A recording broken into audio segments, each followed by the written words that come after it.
Tu en as pris, toi, des croissants? Ah, naturellement, j'en ai pris ce matin pour mon petit déjeuner, quoi. Pour me nourrir. Ça, non. Pourquoi ça, non? Parce que tu manges, mais tu ne te nourris pas. Celui qui te nourrit, c'est moi. Ton père, qui était mon frère, ne l'aurait pas fait. C'était un brave homme, oui, mais il n'aimait pas qu'on se foute de lui. Tu me l'as déjà dit bien souvent, ça. Et ça n'a jamais servi à rien. Mais alors, à quoi ça sert que tu me le redis? Oh, je sais bien que j'ai tort. J'ai tort d'espérer qu'un jour tu comprendras qu'il faut travailler pour vivre, et que le métier d'épicier est aussi honnête que l'autre, et qu'un grand galabard de 25 ans pourrait fort bien aider son oncle qui l'a recueilli, qui l'a nourri, et qui continue à le nourrir en s'esquintant le tempérament. Oh, je vois clairement où tu veux en venir. Là, tu vas encore me dire que je suis un bon arrière. Oh, que non. Bon arrière, mais ce serait encore trop dire. Tu n'es pas bon à rien, tu es mauvais à tout. Je ne sais pas si tu me saisis, mais moi, je me comprends. Je te saisis, je suis profondément blessé. Voilà. Voilà comme il est. Il fait des grimaces et tout ce qu'on peut lui dire, il s'en fout. Ton frère, au moins, lui, il est reconnaissant. Lui, il travaille dans le magasin. Il met un point d'honneur, lui, à se tenir au courant de nos difficultés. Le baril d'anchois qui était moisi, c'est lui qui a réussi à le vendre à M. Carbonnière, l'épicier des Acates. Et pourtant, c'était difficile. Les anchois étaient gonflés, ils étaient pleins de petits champignons verts, on les aurait pris pour des maquereaux. Eh bien, il a vendu, lui, ce baril. Il est aveugle, M. Carbonnière? Je lui ai dit que c'était des anchois des tropiques. Voilà l'idée, voilà l'imagination. Il a trouvé ça, lui. Lui? Oh, mais je sais ce qui lui a monté l'imagination à lui. Qu'est-ce que c'est? Tu savais très bien que ces anchois, si tu les avais pas vendus, c'est nous qui les aurions mangés. Oui, ici, sur cette table. Les anchois des tropiques, nous les aurions vus défiler tous les jours, jusqu'à la fin du baril, ou jusqu'aux obsèques tropicales de la famille. Qu'est-ce que ça veut dire? Ça veut dire que ce pâté de foie, c'est celui que les clients te refusent parce qu'il a tourné. Et il est là, lui. Aigrement, lui, pour me nourrir. Moi, mais pas si bête, je mangerais plutôt de la mortora. Et son rôti de porc, il est avarié. Une personne l'a mangé de seule tranche. C'est Madame Graziani. Je dis c'est parce que c'est aujourd'hui. Parce que demain, il faudra peut-être dire c'était. Depuis cette tranche, elle est couchée. Et à l'heure qu'il est, elle est peut-être à l'agonie tranchée. Adieu, Graziani. Oh, Irénée, mais qu'est-ce que tu dis? Elle a 76 ans. Elle a pas une indigestion. Oh, mais il faudrait plus avoir de lunettes, plus d'odorat, plus de palais, pour s'offrir une indigestion de ce rondin malsain de viande ambulante. Et il en reste pour demain. Il faudrait l'attacher dans le plat, parce que cette nuit, il va s'en aller. Ce qu'il faut t'entendre. Mais Clarisse, laisse-le dire. L'exagération de sa critique en démontre l'absurdité. Cette viande est excellente, et j'en ai mangé par gourmandise. Oh, mais toi, tu as l'habitude. En ce qui concerne les poisons alimentaires, tu es vacciné, fortifié, blindé. Il les avale, il les digère, il les distille. C'est un véritable alambic. C'est l'alambic des Borgia. Dis-moi, tu m'appelles alambic, gorancier. Irénée, tu sais que si l'oncle se met en colère... Il se met en colère, il va encore s'étouffer comme d'habitude. Et ça me fera de la peine. Parce que l'oncle, malgré sa sauvagerie envers moi, je l'aime beaucoup. Bonjour. Qu'est-ce que c'est? Vous en avez encore des anchois des tropiques? Ah non, pour le moment, nous en manquons. Et quand c'est que vous en aurez? Ah, il faut le temps pour les faire. Dans 2 ou 3 mois, quand ils seront mûrs. Et je pourrais en trouver ailleurs? Impossible. Spécialité de la maison. Alors tant pis, merci quand même. Oui.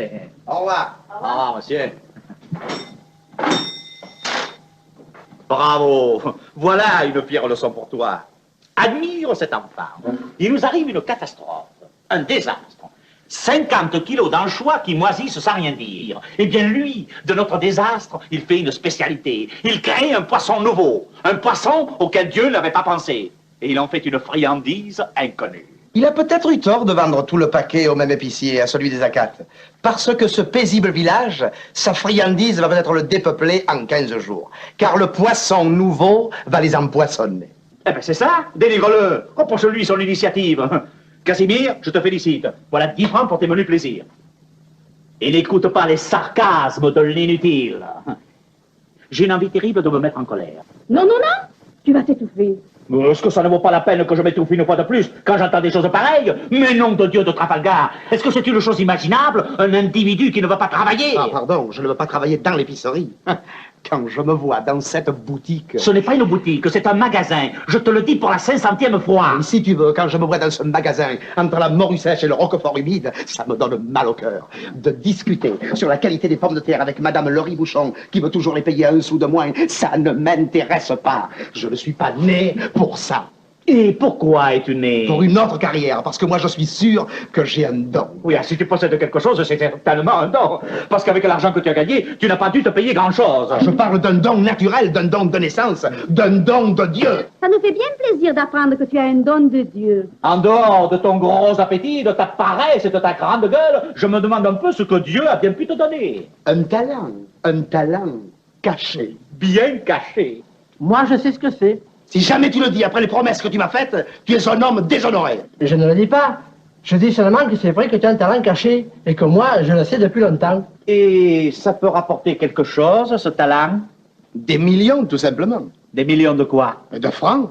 Oh, folie des grandeurs, il ne manquait plus que ça. Tu ne me crois pas? Non, mais je le savais, ça. Tu sais combien il faut vendre de morues sèches pour arriver à gagner 1 million de francs? Non, et je ne veux pas le savoir. Mais moi, je gagnerai des millions parce que j'ai un don. Bonjour madame. Bonjour, monsieur. L'oncle, est-ce que je peux te parler une minute? Quoi? Tu veux me parler 2 minutes sans t'arrêter? Mais non, c'est une locution. Une locution, mais qu'est-ce que tu veux dire par là? Je t'expliquerai quand madame aura franchi le seuil de la porte. Bonjour madame, bonjour. Eh bien, me dit-il est poli, votre neveu? Il me parle comme une mendiante? Me dites, monsieur, moi je suis cliente ici, et je paye. Je paye en argent. On vous a payé un saucisson, et c'est une monnaie qui vaut bien l'autre et qui ne sera pas dévaluée. Allez, bonjour madame, bonjour. Oui, René. Tais-toi, l'oncle. Nous sommes le plus beau jour de ma vie et de la tienne. Et ce n'est pas les 5 sous que tu as gagnés sur le saucisson de la dame qui doivent t'inspirer du respect pour elle. Regarde ceci. Qu'est-ce que c'est? Si ce papier pesait autant que les lingots d'or qu'il représente, il aurait fait péter le ressort. Qu'est-ce que c'est? Un contrat. Le contrat de mon don. Mes lunettes. Passe-moi mes lunettes. Non, pas ici. Je vais le lire moi-même. Dans l'intimité de la famille.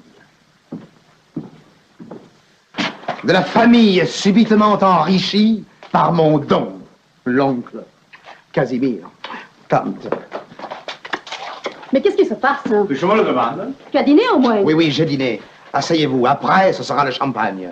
D'abord, l'oncle, sais-tu ce que c'est que le cinéma parlant? Oui, c'est une salle sans lumière où je m'ennuie énormément. Tu as tort. J'ai tort de m'ennuyer, mais dis donc, je ne le fais pas exprès. Parce que moi, de m'ennuyer, ça m'ennuie.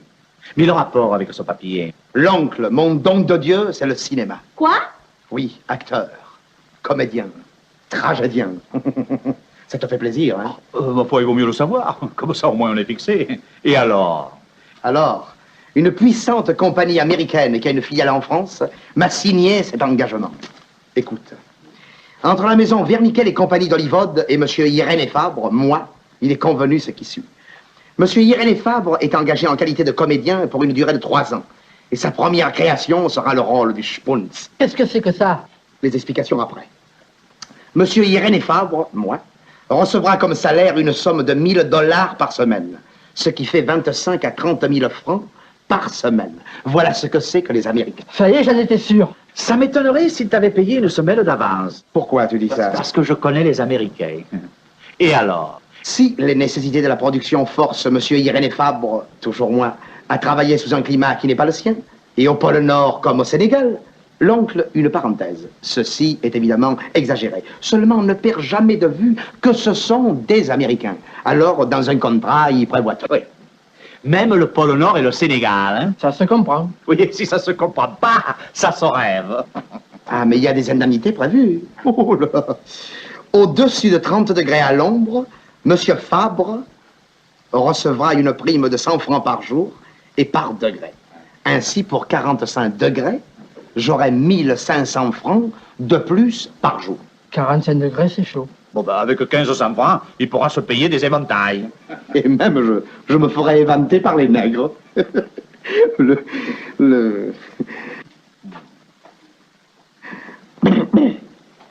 Au-dessous de 0 degré, M. Fabre recevra une prime de 200 francs par jour et par degré de froid.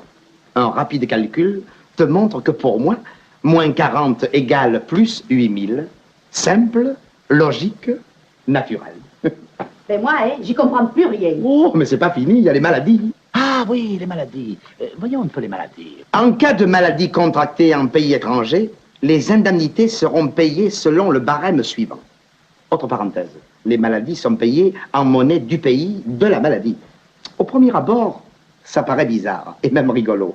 Mais en y réfléchissant, c'est absolument logique. C'est pour que tu puisses te faire soigner dans le pays de la maladie. Tu comprends? En monnaie. Barème. Premièrement, pied gelé, 4500 roubles. Secondo, fièvre jaune, 5000 piastres. Tirso, lèpre, 4000 roupies. Quatuor, beriberi, 5 défenses d'éléphant. 5 stuors, morsure de phoque, 2000 poissons, boucanés. C'est inouï, hein, ces Américains. Quelle fantaisie, en même temps, quelle précision. Moi, quand ils m'ont lu ça, j'ai pas pu m'empêcher de rire, mais ils m'ont calmé tout de suite quand ils m'ont lu un petit machin qu'il y avait en bas de la page. En cas de décès, des funérailles solennelles et le retour du corps en France seront payés par la maison. Eh bien ça, le rire, hein, ça te le trouve. Qu'est-ce que tu en dis, l'oncle? Il y a une question grave que je me pose depuis un moment. À propos du contrat? Oui, à propos du contrat. Tu permets? Mais bien volontiers. Tu as jamais brassé des millions, mais je reconnais que tu as le sens des affaires. Alors une question posée bien à propos, là, ça peut m'aider, m'éclairer. Pas pour ce contrat, parce qu'il est déjà signé, mais pour le suivant. Oui. Eh bien, cette question, la voilà. Oui. Est-ce que c'est toi qui te fous de nous, ou est-ce que c'est eux qui se sont foutus de toi? Alors, c'est décidé, tu pars? Qui m'en empêcherait? Oh, certainement pas moi. Remarque que j'aurais pu le faire. Ah oui, les blagueurs là, qui t'ont fait la farce sont encore à l'hôtel Boulégon. J'aurais très bien pu aller les trouver et leur faire comprendre que leur charmante plaisanterie pouvait avoir des suites tragiques. Et ils seraient venus ici même pour te détromper. Eh bien, je ne l'ai pas fait. Pourquoi? Parce que maintenant que j'ai découvert le pot orange, c'est-à-dire le point faible, la gâchette de ta folie, je pense qu'il ne faut pas te retenir. D'abord, pendant 20 ans, tu m'aurais reproché de t'avoir fait manquer ta vie. Et ton état n'aurait pu que s'aggraver. S'aggraver, mon état. Et puis, peut-être que devant la réalité, tu te rendras compte de ta bêtise. Ça pourrait peut-être te guérir, qui sait? Ça pourrait peut-être m'apporter la gloire et la fortune, qui sait? Et en attendant, tu n'as pas de quoi t'acheter un rond de saucisson. Pardon, j'ai retiré mes économies de la caisse d'épargne. J'ai 1300 francs et 25 centimes. Et où veux-tu aller avec ça? À Paris. Je n'ai besoin que d'un billet de chemin de fer. Ah. D'ailleurs, le voici. Tu aurais dû prendre un aller-retour. Oh non, je reviendrai dans ma 8 cylindres. Mon contrat prévoit une avance de 10 000 francs et samedi prochain, 1000 $. Ramollissement de la cervelle. Espoir légitime et naturel. Délire pitoyable d'un prétentieux. Bon sens et logique d'un Français moyen. Fantasmagorie de Jean Bastre. Méfiance de boutiquier. Mais tu ne te rends pas compte qu'on s'est foutu de toi. De grands cœurs m'ont tendu la main. Mais un contrat comme le tien, mais ça ferait rire un fossoyeur, oui. Or, je ne suis pas fossoyeur, et c'est peut-être pour ça que je ne ris pas. Si c'est possible d'entendre des choses pareilles.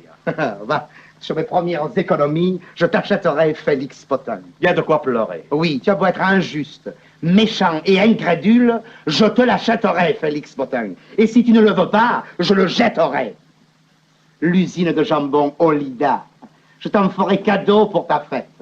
Le chocolat Meunier, ce sera ton petit Noël. Tu m'as reproché le pain que je mangeais. Je te gaverai de brioche. Pauvre couillon. Pauvre. Pauvre. Pauvre couillon. Alors tu me garderas ici. Mais voyons, est-ce que tu voudrais que je te jette sur le trottoir, là, comme on fait les autres?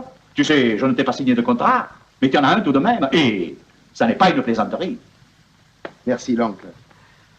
Seulement, il y a un seulement. Oui, il a fait des dettes. Non, j'ai fait pire que ça. Je me suis marié. Aïe, aïe, aïe. Avec une Parisienne? Oui.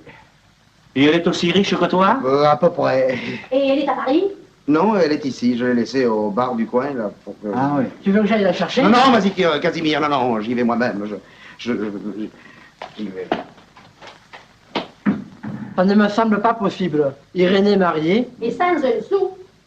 C'est le même coup que son pauvre père. Et qui sait ce que c'est, cette fille? Bonjour. Je la connais. Elle était avec ceux du cinéma. Mais oui. Bonjour, Bonjour. Casimir. Voilà. C'est ta femme? C'est ma femme. Oui, enfin, je veux dire, mariée, épousée. Mariée, bénie, chérie, adorée. Et elle n'a jamais été dans le commerce. Hein. Ah non, jamais. Ah oui, c'est toute une éducation à refaire. Mais moi, elle ne me déplaît pas. Comment s'appelle-t-elle? Femme. Oh, quelle coïncidence. C'est parce qu'elle s'appelait comme nous que tu l'as épousée. Non, c'est parce que je l'ai épousée qu'elle s'appelle comme nous. Mon Dieu, mais